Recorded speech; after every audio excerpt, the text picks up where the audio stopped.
રાજ્યપાલ આચાર્ય દેવવ્રત 2 દિવસ માટે સાબરકાંઠાના વડાલીના કેસરપુરા ગામે ગ્રામજનો સાથે રહીને પ્રાકૃતિક ખેતીના પ્રચાર પ્રસારના અભિયાનમાં જોડાયા છે। આ પ્રવાસ દરમિયાન તેઓ એસટી બસ દ્વારા ગામમાં પહોંચ્યા હતા, જેમાં તેમની સાથે પૂર્વ વિધાનસભા અધ્યક્ષ અને ધારાસભ્ય રમણલાલ વોરા પણ ઉપસ્થિત રહ્યા હતા।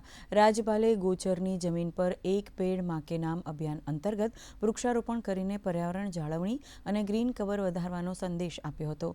તેઓ સ્થાનિક ખેડૂતોને રાસાયણિક ખેતીના નુકસાન સમજાવીને ઝેર મુક્ત અને ટકાઉ प्राकृतिक खेती अपनावा माटे मार्गदर्शन आप्યું છે।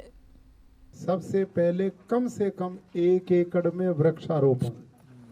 हमारे माननीय प्रधानमंत्री जी ने पूरे देश को एक आह्वान किया, एक पेड़ माँ के नाम। तो हम सब भाई पेड़ों का संरक्षण करें, पालें, उस मिशन को लेके ही वो चलता है। स्वच्छता अभियान, हमारे देखो कोठी बंगले कितने सुंदर सुंदर आप लोगों ने बनाए। यदि ये साफ सुथरे हों, आपकी आगे गलियां साफ सुथरी हों, तो बाहर से भी लोग आएंगे, उनको भी कितना अच्छा लगेगा।